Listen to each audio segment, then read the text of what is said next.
Então, gente, a gente está dando continuidade ao nosso estudo no livro de Mateus, tá? Hoje a gente entra numa parte que é muito, muito importante, porque a gente vai ver os capítulos 5, 6 e 7. Lembrando que, assim, o que eu pretendo fazer hoje é ter uma visão geral do capítulo 5, 6 e 7. Mas eu vou falar mais à frente sobre isso, porque são capítulos que a gente precisa ler em casa, a gente precisa reservar um tempo para ter esse momento assim, que você vai entender por que esses capítulos são tão importantes e nos são tão caros. Antes disso, eu vou passar uma pequena animação, só para naquele esquema que a gente sempre tem uma animação, que dá uma contextualizada para a gente. Então vamos lá para essa animação e depois a gente retoma a conversa. E por que a gente está trabalhando então com essa pequena animação? Porque essa animação ela trata especificamente do reino de Deus. Então, assim, do Evangelho, porque a gente está diante justamente do Evangelho de Mateus, tá? E aí a gente entende o que é Evangelho. Evangelho é a boa notícia. Era aquela boa notícia que o reino recebia, ou que o rei recebia, quando o seu exército estava em guerra e ele vencia a batalha. Então vinha o mensageiro para dar a boa notícia: vencemos e tal. No período do Império Romano, quando Roma conquistava um novo território, ou ou entrava numa nova região, ou vencia uma guerra, haviam mensageiros que iam pelas cidades que faziam parte do Império, justamente anunciando o Evangelho, anunciando uma boa notícia. Aconteceu isso, aconteceu aquilo. Então, assim, para aquelas pessoas ali, eles já entendiam que quando se falava de Evangelho, era uma boa notícia acerca do reino. Então, como Jesus está trazendo um novo reino, ou ele está trazendo uma boa notícia do reino de Deus, então, natural que a gente esteja falando exatamente disso, de Evangelho, de boa notícia. Agora, só que tem uma questão importante, porque você está entendendo que o Evangelho, ele viaja através do tempo, através de nós. Cada vez que um novo discípulo recebe essa mensagem, ele então recebe, essa mensagem entra, ele, vamos dizer, é transformado por essa mensagem, e essa mensagem sai pela sua boca na forma de pregação e na forma de testemunho de vida. E é dessa maneira que, desde que o Evangelho foi inaugurado por Jesus, ele está viajando através do tempo. O Evangelho vem caminhando na história da humanidade, passando de pessoa em pessoa. E agora chegou na gente. Nós, nesse tempo que nós chamamos de agora, somos nós que estamos recebendo essa mensagem e somos nós que vamos passar adiante. Tá? Por quê? Simplesmente porque somos discípulos de Jesus. É isso que a gente está buscando. É por isso que a gente está aqui. É por isso que a gente está tendo essa conversa. Porque nós escolhemos fazer parte dessa narrativa, dessa grande história que está sendo contada por Deus através da história da humanidade. Nós aceitamos esse chamado e estamos aqui, fazendo parte disso tudo. E aí, nós estamos então vivendo no reino de Deus. Então é como eu já falei isso outras vezes aqui, é o seguinte, o mundo, ele representa o que é o mundo. O mundo é a maneira dos homens de viver a realidade, de entender, de compreender a realidade. Então, dentro do mundo, no mundo dos homens, como é que é a vida no mundo dos homens? A gente entende bem como é a vida no mundo dos homens. A gente trabalha, a gente faz negócio, a gente compra casa, vende, compra coisa, a gente faz um montão de coisa. A gente se casa, a gente faz planos. Isso tudo a gente está fazendo o quê? No mundo. Você percebe que muitos desses planos, do que a gente faz, do nosso trabalho, Deus não faz parte disso. No mundo dos homens, Deus não participa. Deus não precisa participar. Quando eu vou para a faculdade, e a faculdade é uma coisa minha, não tem Deus ali. Quando eu vou para o meu trabalho, não tem Deus ali. Quando o ministro da economia faz economia, não tem Deus ali. Quando a política é feita, acontece, não tem Deus ali. O Estado é laico. Ou seja, o mundo, ele acontece sem Deus. O mundo dos homens, ele acontece sem Deus. E aí Jesus traz uma realidade nova. É a realidade do reino. E aí na realidade do reino, agora é tudo diferente. Porque tudo diz respeito a Deus. Deus faz parte de todas as coisas. Esse é, inclusive, dos desafios nossos de viver no reino. Como é que a gente faz todas as coisas para a glória de Deus? Como é que eu faço o meu trabalho para a glória de Deus? Como é que eu faço a faculdade para a glória de Deus? Como é que eu faço o meu plano meu sonho, meus planos, meu dia a dia, meu cotidiano? Como é que eu faço isso para a glória de Deus? Como é que eu cozinho arroz e feijão para a glória de Deus? Então esse é o nosso desafio. Não parar de viver no mundo e viver no reino. Por quê? São realidades que agora estão sobrepostas. A realidade, a gente continua vivendo no mundo, mas agora existe uma outra realidade sobreposta para nós, e nós vamos então viver nessa realidade, na realidade do reino. E aí você fala, cara, como é que a gente vai fazer isso? Aí Jesus, ele vai nos ensinar isso, ele vai dar uma aula para a gente de como viver o reino de Deus. Já de cara eu queria dizer para vocês que o reino de Deus, a gente fala, eu falei em alguma das aulas passadas, eu já falei sobre isso. O reino de Deus, ele é um reino de ponta a cabeça. Por quê? No reino de Deus, as coisas são invertidas. Jesus mesmo falava, aquele que quiser ser o maior, tem que ser o menor. É invertido. No reino dos homens não é assim.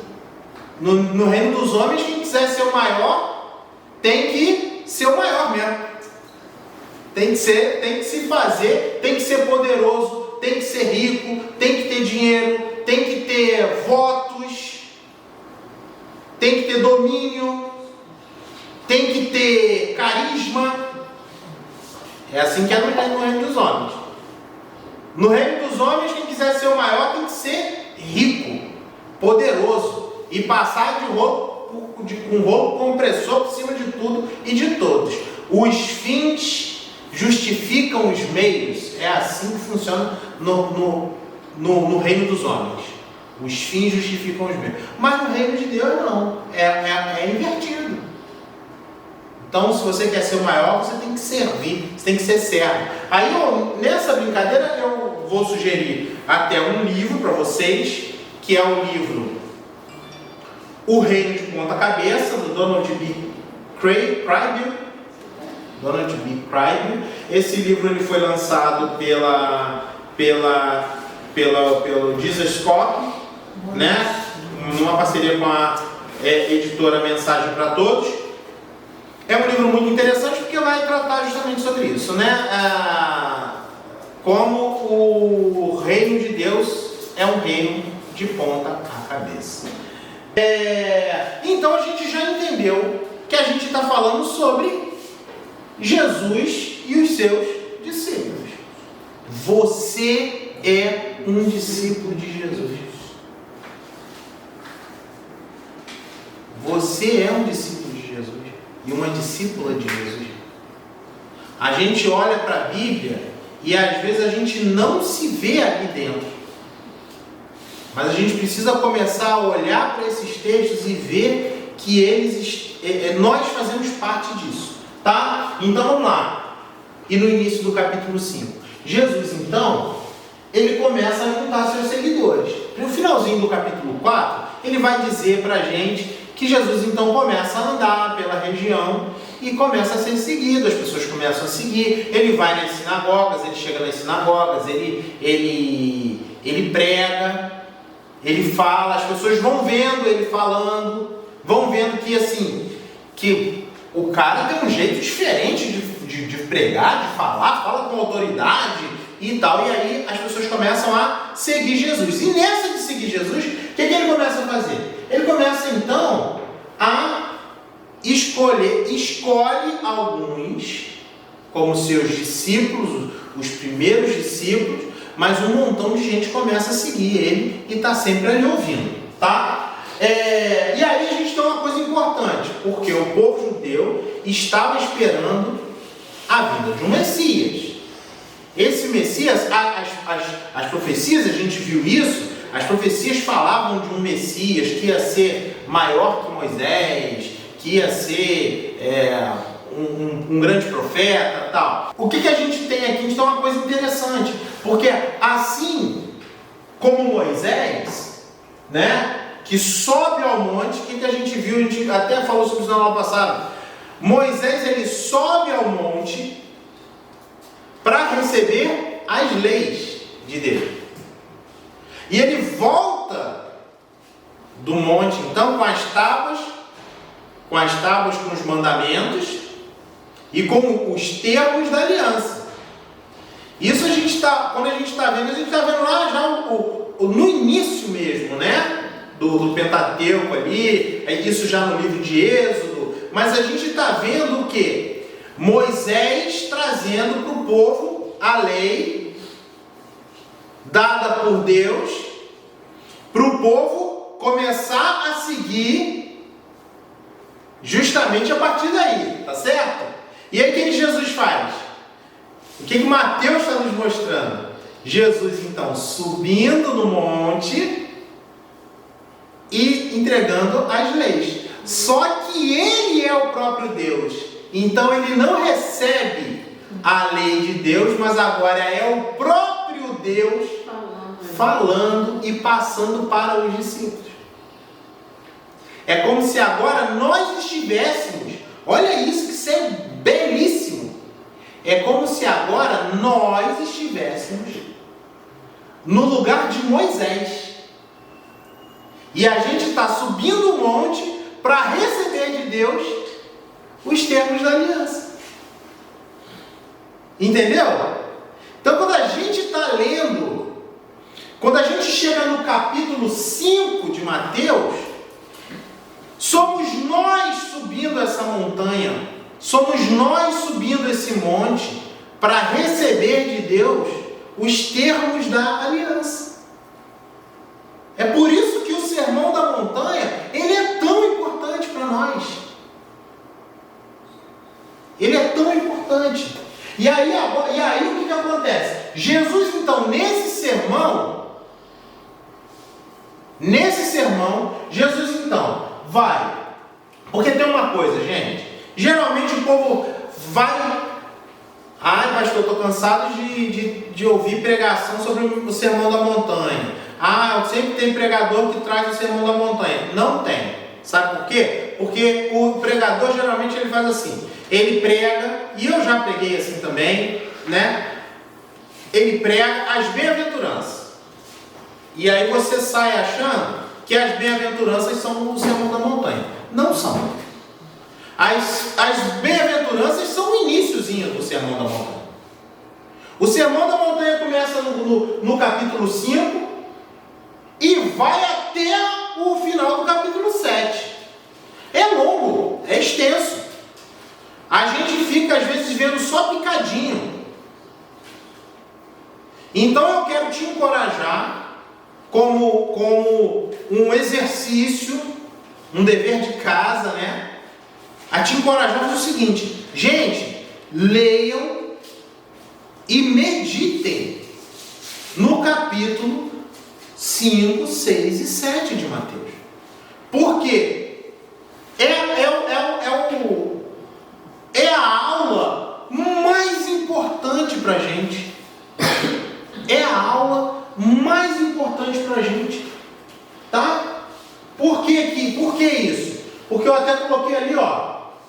Os capítulos 5, 6 e 7 juntos representam a aula magna do discipulado cristão. O que é uma aula magna? Aula magna é quando você entra na faculdade, quando você vai fazer um curso assim de faculdade ou de universidade, é uma coisa que vai durar durante anos, né? Você tem a primeira aula.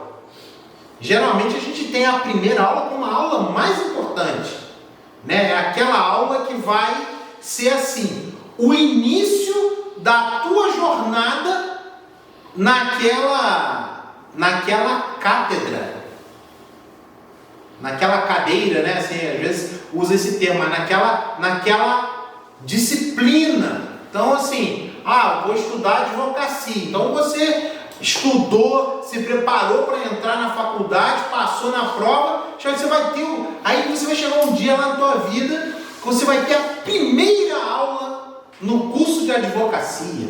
A primeira aula para você se tornar um advogado, ou para você se tornar um médico, ou para você se tornar, seja lá o curso que vai fazer, você vai ter a primeira aula.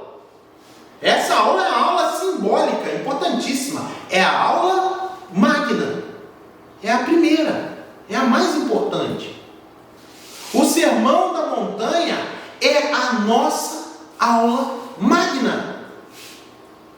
E essa aula, ela não está sendo dada por qualquer um, não. Essa aula, ela está sendo dada por Jesus. Apesar da gente ter nos 4 evangelhos várias passagens relatando palavras de Jesus, relatando momentos, ensinamentos de Jesus, o Sermão da Montanha, ele é uma aula fechadinha, início, meio e fim. Uma aula de Jesus, assim, ó, quer ser meu discípulo? Então tá aqui, ó, começa por aqui. Dá para você entender, então, por que a gente está falando de um texto tão importante? E talvez você esteja pensando assim: caramba, esse texto, um texto tão importante, mas talvez eu nunca tenha passado por ele dando essa atenção que é necessária. Então, assim, te convido a fazer isso, tá? Então, vamos lá, o Sermão da Montanha, então. A primeira coisa é isso que eu acabei de falar. É uma aula de Jesus para os seus discípulos. Naquele momento ali, ele está falando com quem? Com os primeiros discípulos. Mas não é só para os primeiros discípulos. E isso é muito importante. Não é só para aquelas pessoas naquele momento histórico. Essa aula, ela é para nós hoje. E não tem nenhuma vírgula, nenhum ponto, nada que se retire dali. Tudo se aplica 100% a nós hoje. Hoje. Então, assim, se você se considera um discípulo de Jesus, uma discípula de Cristo, e você estiver diante do Sermão da Montanha, e você achar que alguma coisa ali não está se aplicando à tua vida, eu já te digo, olha, reveja teus conceitos. Porque aquilo ali é a base para a gente seguir a Cristo. É muito importante. Jesus falando, logo é a voz do próprio Deus. Ora, se é Jesus falando, e Jesus falando é a voz do próprio Deus, e o que Jesus está nos dando são as diretrizes para uma vida de discipulado, para uma vida seguindo a Cristo, então o que ele está falando para nós é o quê? É a vontade de Deus para a minha vida, para a nossa vida. Às vezes a gente fica assim, e eu faço isso também, já fiz muito isso também, de ficar assim, ai Senhor, qual é a tua vontade? Ai Senhor, qual é a tua vontade para a minha vida? Ai Senhor, qual é a tua vontade para a minha vida? Ora, está aqui, gente. Vamos ler. Qual é a vontade de Deus para a minha vida, para a sua vida? Está posto. É para você, é para mim, é para nós. É Jesus falando conosco. É Deus falando com a gente. Qual é a vontade dele para a nossa vida? Mas também, o Sermão da Montanha, ele é, olha só, vou falar palavras bonitas, né? É a constituição legislativa do reino. O que isso quer dizer? Constituição legislativa. Quando a gente ouve essa palavra legislativo, tem a ver com leis. É a constituição legislativa do reino, porque são as leis do reino de Deus apresentadas por Cristo. Lembra que ele fala assim várias vezes? Eu não vim abolir a lei. Não vim abolir a lei. Eu vim fazê-la cumprir. Eu vim fazer com que a lei seja cumprida. O que acontece é que Jesus ele traz realmente as leis do reino de Deus. Quer dizer o seguinte, gente, olha só. Entenda, a gente está falando de reino, né? A gente está falando de reino. A gente está falando de reino de ponta cabeça. É o reino de Deus. Fazemos parte do reino de Deus. Né? A gente canta isso em louvores, em hinos, em cânticos. Eu faço parte do reino de Deus. Olha, o que é fazer parte de um reino? O que é fazer parte de um reino? Por exemplo, um país que tem um rei. A gente viu nas notícias essa semana aí. Um país que tem um rei. Que país é esse? Inglaterra. Inglaterra tem um rei. Foi coroada essa semana. Morreu a rainha, que era a mãe do rei, Rainha Elizabeth II, e agora foi coroado o novo rei. Rei Charles III. Então agora a Inglaterra tem um rei. Ou seja, os ingleses ou os britânicos, na verdade, a Inglaterra ela é um dos países que faz parte do reino, países que fazem parte desse reinado. O país de Gales, tem a Inglaterra. Sujeito da Inglaterra, faz parte de qual reino? O Reino Unido. O Reino Unido tem um montão de lei. Não tem um montão de lei? Lá tem um montão de lei. Se tu fizer besteira lá, vai preso. Tem lei para andar de carro. É diferente da gente. Lá anda de carro do outro lado. Assim, o volante é do outro lado. Né? Aqui, o volante do carro aqui no Brasil e em vários lugares, né? O volante do carro é do lado esquerdo. Na Inglaterra é do lado direito. Se eu resolvo sair do Brasil e ir morar na Inglaterra, para eu viver lá, o que eu tenho que fazer? Eu tenho que me submeter às leis do Brasil. Não, da Inglaterra. Porque agora eu estou vivendo lá. Não interessa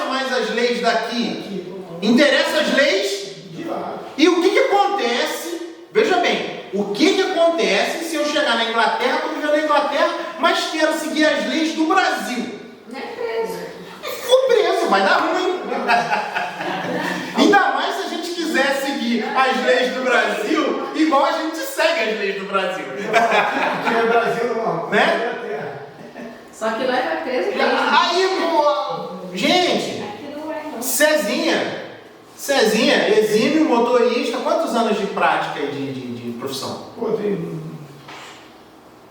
uns 30 e poucos anos dirigindo. 30 e poucos anos dirigindo. Isso aí dirige até de olho fechado. Ele tira um cochilo e olha assim, daqui até ali eu tenho um tio que é motorista. E ele fala isso, que ele olhava. Que doideira. Ele olhava no trecho e falava assim, daqui até aquela curva eu consigo tirar um cochilo.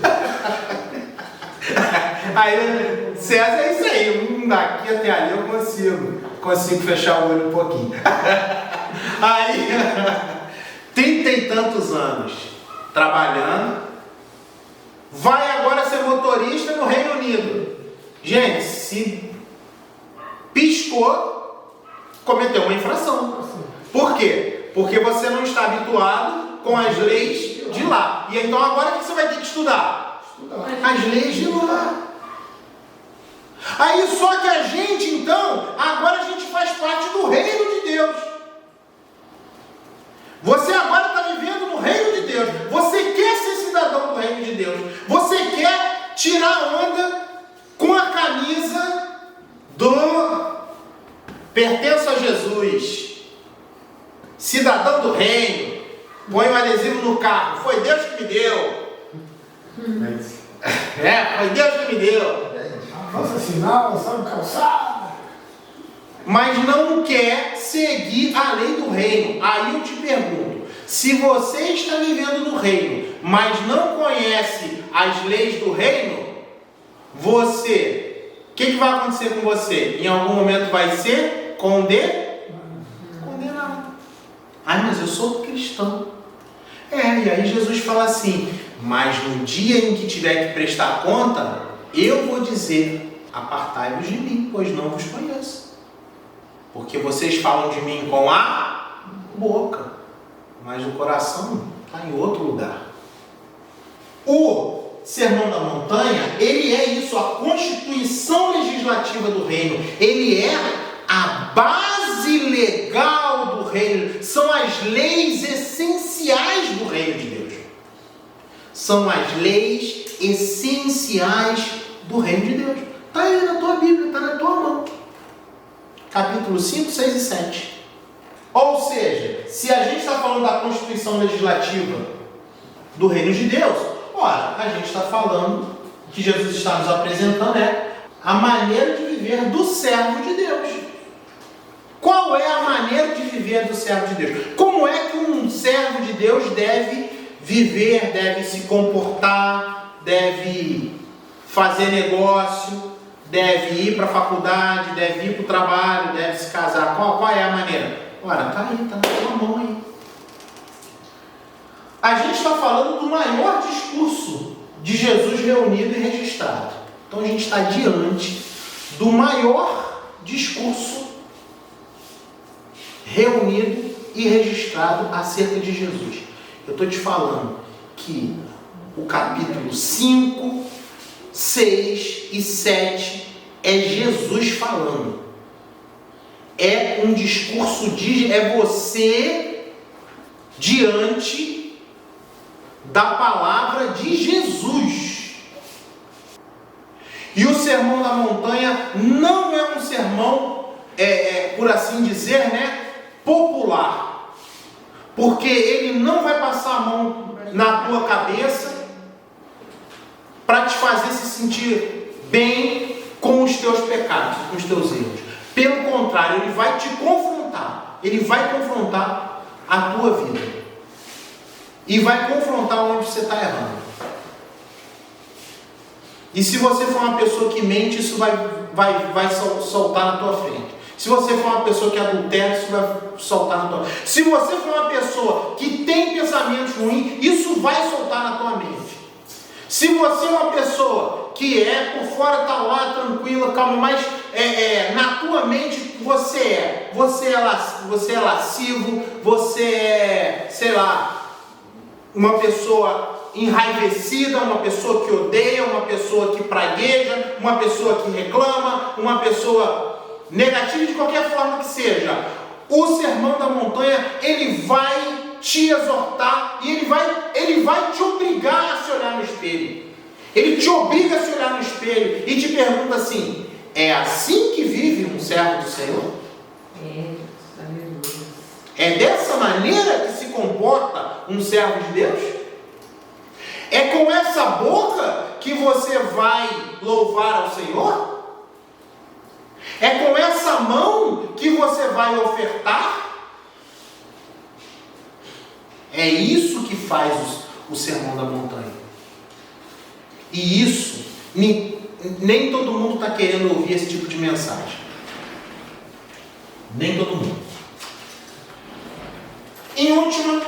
Por último e não menos importante, o Sermão da Montanha, ele é uma descrição de quem é um discípulo, realmente de quem é um discípulo de Jesus. Ele é a descrição. Você quer saber se você é um discípulo de Jesus? Você quer saber? Você quer saber assim, o quão perto ou quão longe você está de ser aprovado por Jesus? Está aqui. Lê o sermão aí. E vê como é que está teu negócio. Eita, pastor, mas aí fica difícil. Só que eu também não quero dizer isso para te desanimar. Porque isso pode ser esse motivo pelo qual as pessoas evitam o Sermão da Montanha. Para não se sentir condenado. Por quê? Porque realmente assim. Como tivesse escolhendo a realidade. A barra, vamos dizer, o sarrafo tá lá em cima. Jesus coloca o sarrafo lá em cima. Mas Jesus também coloca o sarrafo lá em cima para nos ensinar uma coisa importante. Que é o seguinte. Se vocês tentarem por vocês não vão conseguir. Mas calma que eu já estou até avançando no slide da frente. O conteúdo do sermão. Eu vou voltar nisso que eu acabei de falar. Conteúdo do sermão. O Sermão da Montanha não se resume às bem-aventuranças. Então, como eu falei, elas são apenas o início. E elas vão estar posicionadas ali no capítulo 5, lá do versículo 3 ao 15. A gente vai ter as bem-aventuranças. Tá? Bem-aventurado. O que é bem-aventurado? A palavra bem-aventurado significa feliz aquele que. Bem-aventurado. Feliz aquele que. Olha lá, se você tiver com o capítulo 5 aberto, ele fala assim, bem-aventurado os pobres de espírito, pois deles é o reino dos céus. Aí tem gente que fala assim, mas pobre de espírito é o que? É quem é ignorante? É quem... Gente, olha só. Pobre de espírito é aquele que não tem o espírito. Mas o que é o espírito? Que espírito? O Espírito de Deus.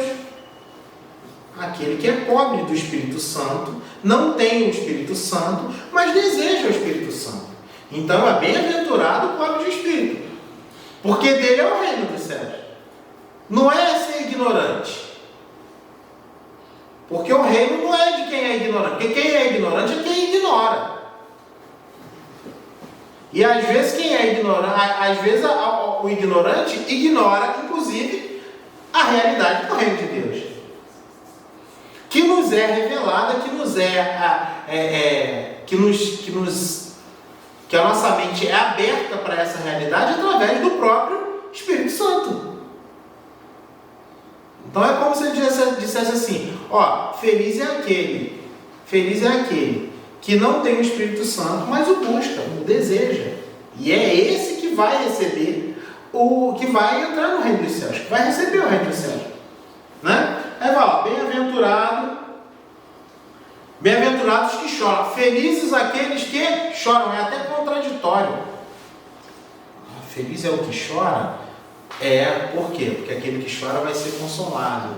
Aleluia. Que assim, ou seja, há sofrimento no mundo, mas há consolo para aqueles que estão debaixo de Cristo Jesus. Então, você está vendo como as bem-aventuranças sempre apresentam algo que a princípio parece contraditório, mas depois, bem-aventurados os humildes, pois eles receberão a terra por herança. Ora, quem é no mundo dos homens que recebe terra por herança? Não é o humilde, é aquele que vai lá e luta por aquilo, e agarra, e vai, e briga, e faz, e reino se levantou contra reino, geração se levanta contra geração por causa de terra, por causa de herança. Mas aqui a gente está falando da herança, a herança das heranças, a herança divina. E aí ele está dizendo, ó, bem-aventurado o humilde, feliz é aquele, feliz é o humilde, feliz é aquele que é humilde diante da Deus, porque é você que vai receber a grande herança. Ou seja, o humilde aqui, a gente até pode pensar naquele assim, pô, eu não tenho nada na vida, eu não tenho nada para receber de lugar nenhum, eu não tenho herança nenhuma. Aí fala, não, feliz é tu, que é humilde, que não tem nada. Feliz é você que não tem nada, porque não tendo nada você vai receber tudo. Então, as bem-aventuranças, elas vão apresentando sempre, ela começa apresentando essa lógica do reino invertido. Tá? Está lá de 3 a 11. Jesus segue falando sobre o papel do cristão no mundo, né? Segue falando sobre o papel do cristão no mundo, revisa a lei e os mandamentos, ensina sobre o amor, sobre a oração, jejum, etc. Isso vai do capítulo 5, lá no 13, até o capítulo 7, versículo 14. Na minha Bíblia, por exemplo, que ela tem pequenos títulos, fica até fácil de ver um pouco. Por quê? Depois das bem-aventuranças, ele fala sobre o sal da terra e a luz do mundo. Olha lá, só para ti... Porque todas essas passagens você já passou por elas em algum momento. Já ouviu pregação sobre isso, mas às vezes a gente não faz essa ligação de tudo no mesmo pacote. Então assim, Jesus passa sobre as bem-aventuranças. Aí ele fala sobre o sal da terra e a luz do mundo no versículo 13. Aí ele fala que ele veio para cumprir a lei e os profetas, isso lá no versículo 17. Não pensem que vinha abolir a lei e os profetas, não vinha abolir, mas para fazê-la cumprir. Digo-lhes a verdade, enquanto existir céus e terra, de forma alguma desaparecerá da lei a menor letra. Então aqui já é um ponto para aquele pessoal que fala, não, nós não estamos no tempo da lei, não, nós estamos no tempo da graça. Vou falar um pouco mais sobre isso adiante. Não, que a lei não é para a gente não, porque nós estamos na graça. Mentira! A questão é que a gente não consegue cumprir a lei sem a graça. Esse é o ponto. A lei é para a gente. A lei é para a gente. A questão é que a gente não consegue cumprir a lei se não for a obra do Espírito Santo em nós. Sem ele não tem como. E da mesma forma como às vezes a gente não consegue cumprir a lei, porque mesmo o Espírito Santo atuando em nós, a gente insiste em ficar cometendo os mesmos erros. Desobedecendo, falamos isso na aula passada, da importância da obediência, e é justamente por isso que é na desobediência que a gente peca. É na desobediência. Poder para vencer o pecado nos é dado. Nós somos fortalecidos, nós somos revestidos pelo poder através do Espírito Santo. Mas por N motivos a gente insiste, às vezes, em cometer os mesmos erros. Esse é o ponto. Aí ele vai lá, ele continua. Então, lá no versículo 21, ele fala sobre o homicídio, né? Olha como você vai tendo aí os mandamentos. Lembra dos 10 mandamentos?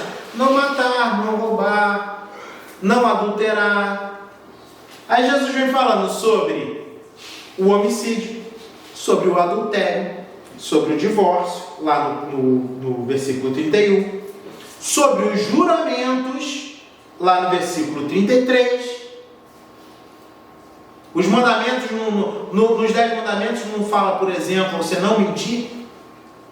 Jesus está revisitando todas essas coisas, todos esses princípios, e está dizendo, ó, isso tudo está valendo ainda. Isso tudo está valendo. Aí fala sobre os juramentos, aí no versículo 38 ele fala sobre a vingança. Ou seja, está falando sobre, porque existia a lei de talião, do olho por olho, dente por dente, ele está falando, ó, a coisa aqui é muito mais embaixo, não é? A lei dizia que podia olho por olho, mas eu digo para você, não, agora que você vai fazer o seguinte, se alguém te desfraudar em alguma situação, você vai perdoar. Se você se sentir lesado em alguma coisa, se alguém fizer alguma coisa contra você, você não vai só não retribuir. Você não vai retribuir, apesar da lei te dar o direito de retribuir, você não vai retribuir, como você vai perdoar. Difícil. É difícil. Né? Aí ele fala sobre o amor aos inimigos, lá no versículo 43. A ajuda aos necessitados, aí já pula para o capítulo 6. Gente, eu estou só falando a sequência dos temas, como é que eles aparecem. Depois você vai pegar do capítulo 5, você vai começar a ler, você vai estar vendo nessa sequência. Mas o que eu quero que você entenda é que essas coisas elas são todas conectadas. Jesus está trazendo isso tudo dentro do mesmo pacote. Não é só a bem-aventurança, não. Porque você fica só ali, ai, feliz o que chora, ai, Senhor, eu choro também, eu sou tão emotivo. Eu sou tão, ai, eu choro com uma facilidade, Senhor. Primeiro, nem disso que ele está falando. É muito mais profundo que isso. A gente tem que parar com essa mania de ler a Bíblia assim, dessa maneira tão rasa. É tão rasa. É muito água com açúcar. Você entende? Não é disso que ele está falando. Lê tudo, gente. Pega o conjunto. E outra coisa, isso aqui é estudo de uma vida. Você vai ler uma vez, 2 vezes, 3 vezes, você vai meditar nisso. Você vai meditar nisso. Você vai anotar no teu caderno. Eu tenho anotação minha sobre esses capítulos. E aí tu anota, tira os pontos que são importantes, frisa, para um tempo sobre isso. Se você não entendeu algo, ore a Deus, pede a Deus para abrir o teu entendimento naquele ponto, para que aquilo faça sentido. Aí, olha só, depois que ele fala do amor dos inimigos, aí ele fala sobre a ajuda aos necessitados, aí ele vai falar sobre um ponto importante, fala sobre a oração. Aí depois que ele fala sobre a oração, ele fala sobre o jejum. Gente, é Jesus que está falando, que está ensinando. Aí ele fala sobre os tesouros no céu. Aí ele fala sobre as preocupações da vida, não andeis ansiosos por coisas alguma. Aí ele fala, no início do capítulo 7, o julgamento ao próximo, não julguem para que não sejam julgados. Ele fala sobre a persistência na oração. Aí lá no versículo 13 do capítulo 7, ele vai chegar num ponto onde ele fala sobre a porta estreita e a porta larga. A porta estreita, aí ele vai, esse trecho final, a aula é encerrada com advertências. Lá no capítulo 7, do versículo 15 ao 18, Jesus nos traz advertências importantes. E uma delas é acerca do cuidado quanto aos falsos profetas. E aí ele vai dizer assim, cuidado para não ser enganado. Mas ele nos ensina como reconhecer. Ele fala, mas preste atenção. Porque é fácil reconhecer um falso profeta. Então assim, porque pelos frutos você vai conhecer. Esse cara fala.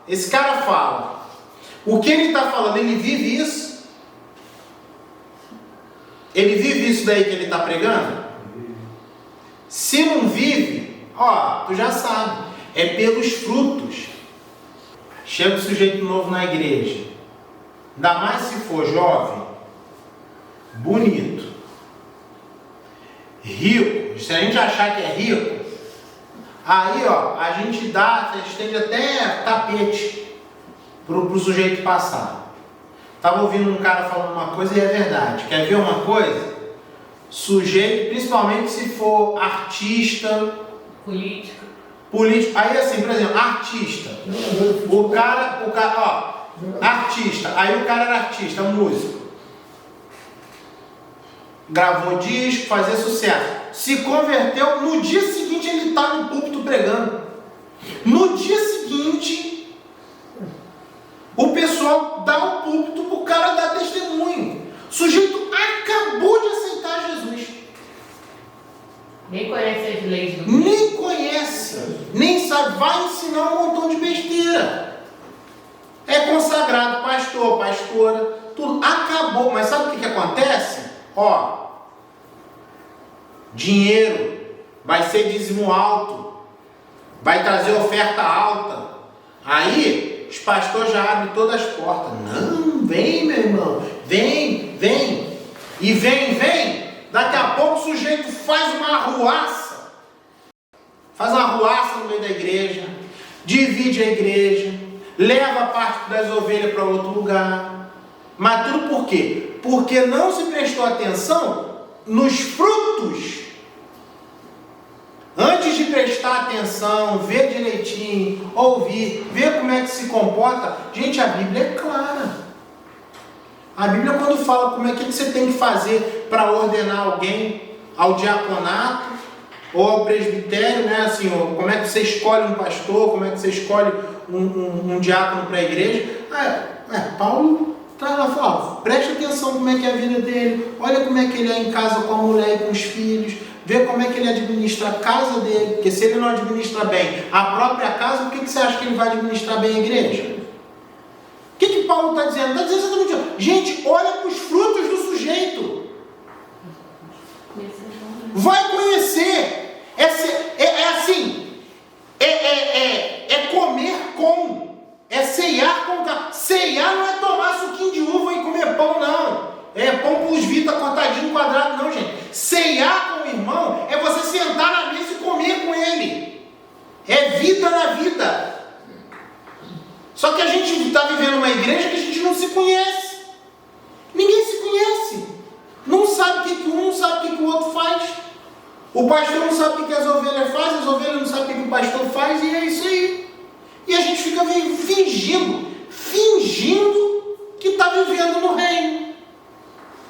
Isso o evangelho faz de conta. A igreja faz de conta, de mentirinha. Cada um vive sua vidinha, cada um vive seu dia a dia. Entendeu? Eu não sei o que vocês fazem, vocês não sabem o que eu faço. Aí tá tudo beleza. Aí vem aqui, dou uma aulinha, falo umas coisas gostosinhas, falo umas coisas maneiras. Pastor Michel, fala maneira, né? Isso. Só não cadê a prática? É do que Jesus está falando. É do que Jesus está exortando. Gente, é um exercício prático.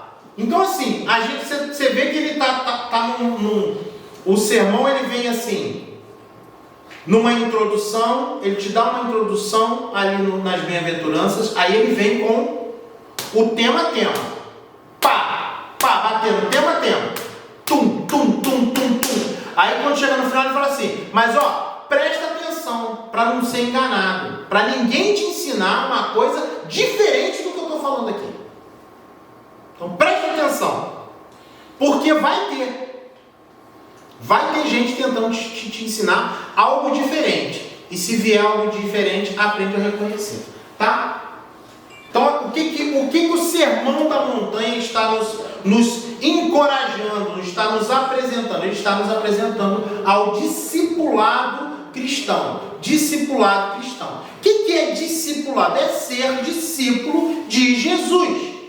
Os discípulos de Jesus não foram só aqueles 12 homens, não. Os 12 se tornaram apóstolos. Mas foram vários discípulos que seguiam Jesus. Várias pessoas. Tá? E nós somos discípulos de Jesus também. Então tem igreja aí que fica fazendo discipulado, aí tem programa de discipulado. E aí você tem que ter alguém para te discipular. Mas eu não estou aqui para fazer discípulo de Michel. Eu não quero discípulo de Michel. E vocês não queiram ser discípulos de Michel. Porque se você for um discípulo de Michel, o que vai acontecer? Você vai aprender a ser igual a quem? Michel. Igual a Michel. E você está lascado se você fizer isso, que é muito difícil ser eu. Você está lascado. É difícil ser Michel. Michel vacila, Michel trupica, Michel dá piti de vez em quando, dá uma bobeada, briga em casa, entendeu? Dá bronca do filho. É hora que o filho precisa dar bronca. Vocês estão entendendo? Eu não quero discípulo de Michel. Não vem querer colocar esse fardo nas minhas costas, porque eu não quero esse fardo. Eu quero que sejamos todos discípulos de Cristo. É aprender a viver como Cristo quer que a gente viva. É ser cidadão do reino. Cidadão do reino. E um cidadão do reino precisa conhecer a legislação do reino. E aí nós temos o nosso soberano, e o nosso soberano é quem inclusive cuida das nossas causas. Mas para que o nosso soberano cuide das nossas causas, a gente precisa seguir as diretrizes do reino. Tá bom? Então, o que faz um discípulo de Jesus? O que é ser um discípulo de Jesus? Ser um discípulo de Jesus é estudar o que Jesus ensinou. Ou seja, seguir a vontade de Deus. Porque o que Jesus ensinou, ele sendo Deus, ele nos ensinou a vontade de Deus. Ele não precisa... Gente, Deus não precisa de falar. Às vezes eu acho que a gente ora pedindo a Deus para Deus falar. Senhor, me fala qual é a tua vontade. Ele não fala. Ele não fala assim.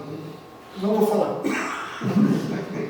A gente que é pai, a gente faz isso. Assim, não vou falar. Já te falei, cara. Eu te falo toda hora a mesma coisa. Não vou falar. É óbvio.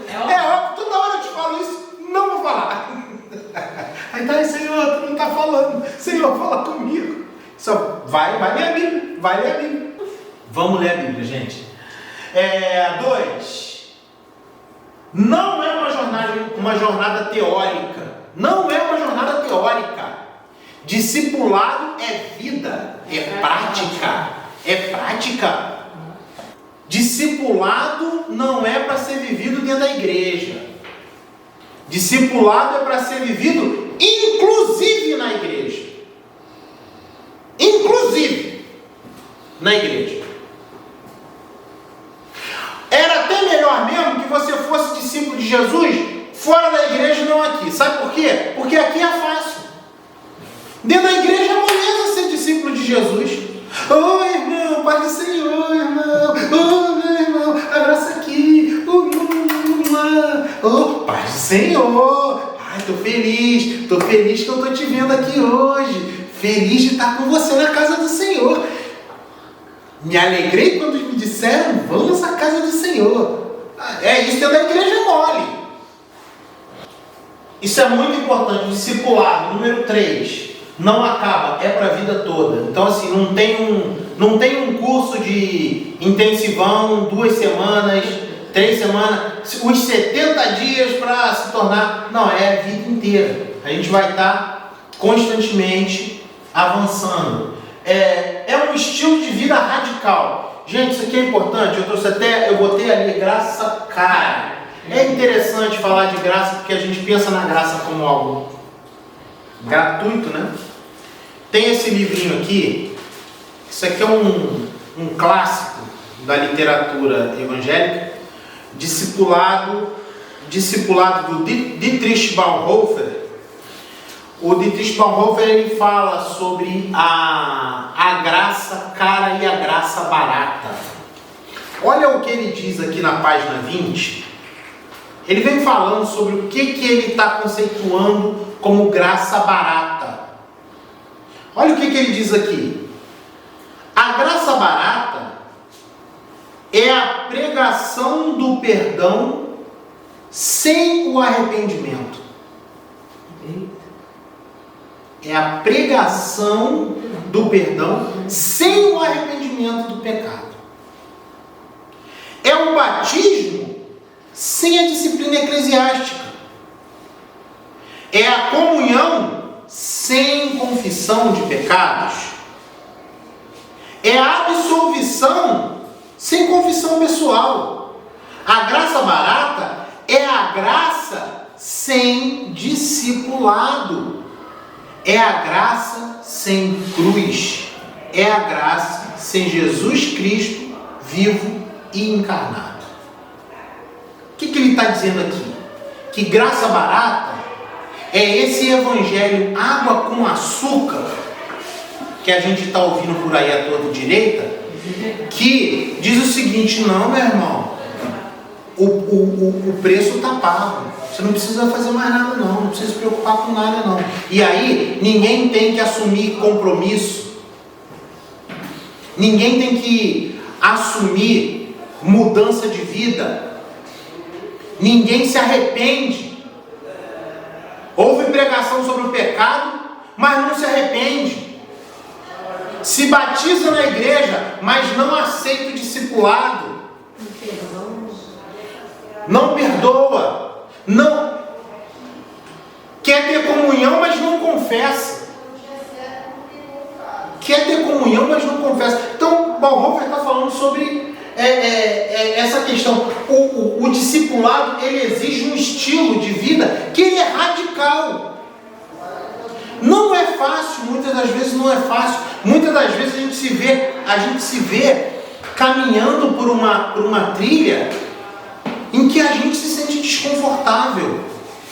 Porque eu tenho que admitir os meus erros e confessar os meus pecados, confessar a Deus e confessar também aos homens, confessar a quem está comigo, sentar com o meu pastor e expor para ele o que vai realmente no meu coração. A gente não quer fazer isso, principalmente num tempo onde a gente vive um estilo de vida, o estilo de vida pós-moderno, ele é um estilo individualista. Ele é um estilo de vida onde o que importa é o que eu faço dentro da minha casa com a porta fechada. A minha casa é um lugar sagrado. E aí, lá eu tenho total liberdade. E se não fere, sabe qual é a mensagem do mundo de hoje? Se não fere ninguém, não tem problema. Não estou prejudicando ninguém. Ora, quando eu estou pensando algo, eu não estou prejudicando ninguém. Mas Jesus diz que, se você pensou, já está pecando. Tá? Então, aqui, dica de livrinho, discipulado de Dietrich Bonhoeffer, muito bom. Tá? 5, para acabar, não nega a lei, mas a cumpre. Tá? O discipulado não nega a lei, mas a cumpre. Tá? A gente vive debaixo da lei, sim. A lei vale para a gente, sim. A questão é que a gente segue a lei não porque a gente quer aprovação, a gente segue a lei porque a lei emana de Deus. E sendo receptáculos do Espírito Santo, nele a gente tem prazer na lei. Tá? Em Cristo nós temos prazer na lei. Entendeu? 6. Não conseguimos por nós mesmos, dependemos do Espírito Santo. Sem o Espírito Santo a gente não consegue. Amém? Amém. Que o Senhor seja com cada um de nós, em nome de Jesus. Amém.